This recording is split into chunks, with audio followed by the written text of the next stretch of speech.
Pada judul kami ini, kami mengangkat dua rumusan masalah. Yang pertama, bagaimana hubungan Amerika Serikat dengan Eropa setelah pembentukan Uni Eropa setelah Perjanjian Maastricht di tahun 1992. Dan yang kedua, kendala apa saja yang dihadapi dalam dinamika hubungan Amerika Serikat dengan Uni Eropa. Nah, kita masuk ke pendahuluan. Uni Eropa merupakan sebuah organisasi internasional yang tidak hanya merupakan wadah dari negara-negara yang berdekatan secara geografis. Selain merupakan sebuah organisasi regional, Uni Eropa juga dikenal sebagai organisasi yang menuju pada lembaga supranasional yang memiliki legitimasi kuat untuk mengatur negara-negara anggotanya. Sejarah panjang pembentukan Uni Eropa dimulai dari pembentukan European Coal and Steel Community atau ECSC, European Economic Community (EEC) dan European Atomic Community atau Euratom. Uni Eropa sebagai lembaga supranasional yang merupakan organisasi antar pemerintah memiliki legitimasi yang kuat untuk mempengaruhi kondisi politik di negara-negara anggotanya, dan tidak diragukan lagi bahwa Uni Eropa merupakan organisasi yang paling berpengaruh di kawasan Eropa. Relasi Uni Eropa dengan Amerika Serikat. Jika kita melakukan pembahasan akan hubungan antara Uni Eropa dengan Amerika Serikat, kita tidak dapat lepas dari sejarah panjang yang dimiliki Amerika Serikat dengan benua Eropa sendiri. Bermula dari keterlibatan Amerika Serikat dalam Perang Dunia Pertama dan Kedua, di mana Amerika Serikat bersekutu dengan negara di benua Eropa. Keterlibatan Amerika Serikat di benua Eropa berlanjut hingga setelah Perang Dunia Kedua, di mana Amerika Serikat memberi bantuan pembangunan pasca perang ke beberapa negara Eropa Barat melalui doktrin Truman dan Marshall Plan. Di era Perang Dingin, kehadiran Amerika Serikat di benua Eropa semakin kekal dengan dibentuknya Pakatan Keamanan North Atlantic Treaty Organization atau NATO dengan negara-negara Eropa Barat yang kehadirannya masih kekal hingga hari ini. Secara formil, Amerika Serikat membentuk hubungan diplomatik dengan Uni Eropa sejak tahun 1953. Saat bentuk Uni Eropa masih merupakan kerjasama Eropa dalam bidang tembaga dan batu bara. Sejak tahun 1961, kantor perwakilan Amerika Serikat didirikan di Brussels dan Uni Eropa melakukan sebaliknya di Washington DC pada tahun 1954. Dalam usaha pengembangan kerjasama transatlantik, Uni Eropa dan Amerika Serikat secara rutin menggelar pertemuan tingkat presidensial setiap tahun semenjak 1995. Uni Eropa dan Amerika Serikat juga memiliki kerangka kerjasama sejak tahun 1990 melalui Transatlantic Declaration sebagai tanda formal akan komitmen antara hubungan kedua pihak. Uni Eropa dan Amerika Serikat memiliki beragam bentuk kerjasama yang sudah berjalan kurang lebih 70 tahun lamanya. Bentuk kerjasama antara kedua pihak akan dibagi dalam tiga bentuk utama, yaitu ekonomi, politik, dan sosial budaya. Hubungan kerjasama ekonomi Uni Eropa dengan Amerika Serikat sama-sama membuat kedua pihak menjadi mitra dagang utama bagi satu sama lain. Total kerjasama bilateral perdagangan dari kedua pihak tersebut menghasilkan 33% dari total perdagangan barang dunia dan 42% dari total perdagangan jasa di dunia.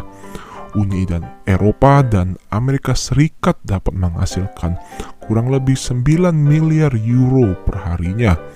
Hubungan bilateral dan investasi yang sangat besar tersebut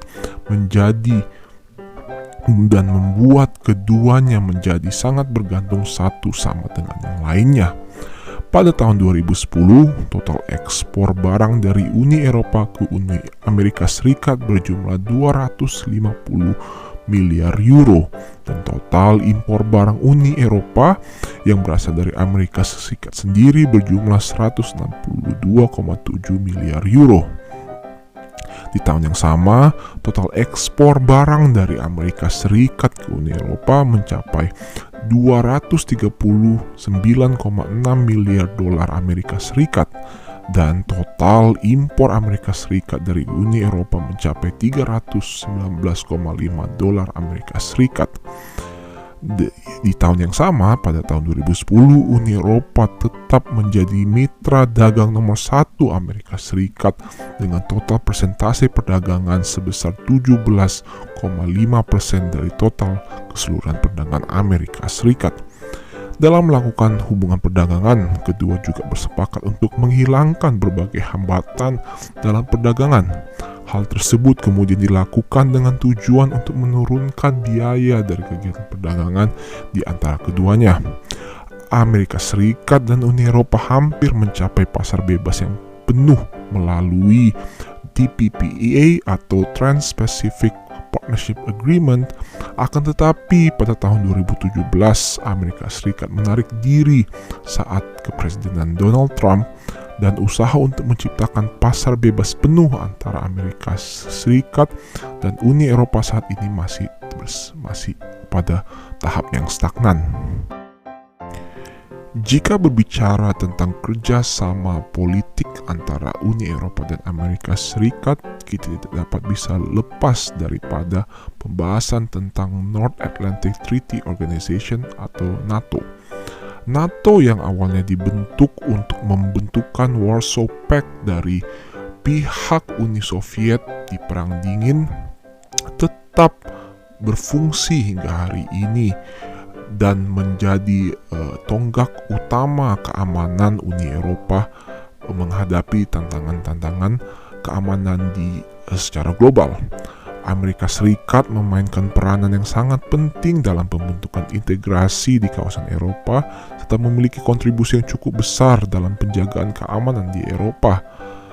Melalui NATO tersebut, Amerika Serikat bekerjasama dengan Uni Eropa di isu-isu kejahatan transnasional, nuklir, hingga terorisme yang membuat hubungan antara kedua pihak lebih erat.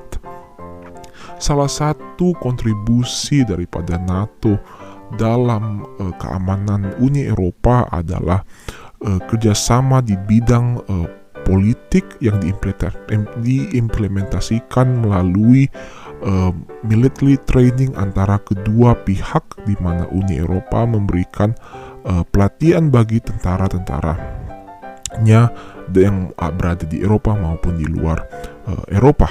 Adanya pelatihan yang diberikan oleh Uni Eropa tersebut didukung penuh oleh Amerika Serikat dengan menyediakan transportasi, peralatan, dan maupun juga bayaran kepada tentara-tentara yang terlibat. Di luar Eropa pun kerjasama Uni Eropa dan Amerika Serikat mendapatkan dukungan dari negara-negara anggota, dan mereka juga melibatkan diri pada konflik-konflik di Irak dan Afghanistan dalam satu mitra kerjasama.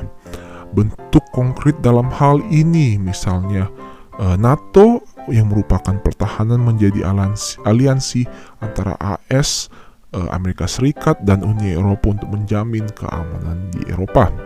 Tapi hal ini menjadi pembahasan tersendiri jika kita melihat Uni Eropa seakan-akan terlalu bergantung kepada NATO itu sendiri yang merupakan kerjasama pakatan bilateral, bukan multilateral. Dan kedepannya ada pembahasan bagaimana Uni Eropa yang merupakan suatu organisasi supranasional bisa lepas dari suatu pakatan yang bersifat bilateral. Uni Eropa ingin menginisiasikan suatu solusi keamanannya sendiri tanpa bergantung pada pihak lain, yaitu dengan membentuk tentaranya sendiri dengan sukarela dari negara-negara anggotanya yang menyediakan pasukan-pasukan seperti yang terjadi di Vatikan, di mana mereka disediakan tentara daripada Italia. Tetapi saat ini belum ada langkah konkret akan inisiatif tersebut, dan kerjasama politik atau keamanan antara Uni Eropa dan Amerika Serikat masih sangat bertumpu kepada NATO. Dasar kerjasama Uni Eropa dan Amerika Serikat berpondasi pada 3 dokumen, yaitu adalah The New Transatlantic Agreement yang ditandatangani tahun 1995 dan kemudian dikembangkan untuk sisi ekonomi dengan Transatlantic Economic Partnership pada tahun 1998 dan Bonn Declaration pada tahun 1999 untuk bidang keamanan, karena mereka adalah asas atau pondasi dari kerjasamanya. Dikembangkanlah lebih banyak dari ketiga dokumen tersebut antara Uni Eropa dan Amerika Serikat. Banyak kerangka kerjasama lain di berbagai tingkat dan juga dialog-dialog bagi pihak-pihak tertentu, mau seperti tingkatan menteri, pengusaha, ilmuwan, dan lain-lain. Uni Eropa dan Amerika Serikat juga melaksanakan secara rutin setiap tahunnya konferensi tingkat tinggi untuk tingkat presidensial mereka masing-masing. Nah, sekarang kita masuk kepada kendala dinamika Amerika Serikat dengan Uni Eropa. Pada hal ini terdapat perbedaan sistem, yaitu Uni Eropa yang lebih menekankan prinsip multilateralisme, sedangkan Amerika Serikat lebih menekankan kepada unilateralisme. Pada Uni Eropa, peran lembaga-lembaga internasional, prinsip-prinsip hukum internasional, hak asasi manusia, dan nilai-nilai itu sangat penting. Sedangkan Amerika Serikat memang merasa itu penting, namun Amerika sendiri itu merasa bahwa dirinya bisa sampai melakukan intervensi unilateral jika diperlukan untuk melindungi kepentingan nasionalnya. Intinya terdapat hubungan asimetris dalam hubungan transatlantik, yaitu Uni Eropa cenderung menekankan multilateralisme, sedangkan Amerika Serikat cenderung menekankan unilateralisme. Bagaimana strategi kerjasama antara Uni Eropa dan Amerika Serikat dalam menangani pandemi COVID-19? Kerjasama yang dilakukan ialah lebih membuat vaksin, di mana Amerika Serikat termasuk negara yang paling banyak terkena COVID-19. Jadi Amerika Serikat menciptakan vaksin dan vaksin itu disebarkan juga ke negara-negara lain yang terkait COVID-19. Dan pada awal pandemi, penanganan COVID-19 di Amerika Serikat sendiri sangat kacau karena administrasinya Presiden Donald Trump sempat meremehkan Dr. Fauci, sehingga penasehat kesehatan utama White House sempat dipecat dan puncaknya pada waktu Amerika Serikat menarik diri daripada WHO. Adakah suatu kerjasama antara Uni Eropa dan Amerika Serikat yang belum tercapai? Kendala apa saja yang menyebabkan terhambatnya kerjasama keduanya? Nah, untuk jawabannya yaitu untuk hambatan kerjasama Uni Eropa dan Amerika Serikat sendiri, yaitu lebih kepada perbedaan prinsip di antara keduanya, di mana Uni Eropa lebih mengedepankan prinsip multilateral, yaitu peran lembaga-lembaga internasional, prinsip-prinsip hukum internasional, hak asasi manusia, dan nilai-nilai. Sedangkan untuk Amerika Serikat sendiri lebih mengedepankan prinsip unilateralisme, mengingat Amerika Serikat adalah negara adik kuasa.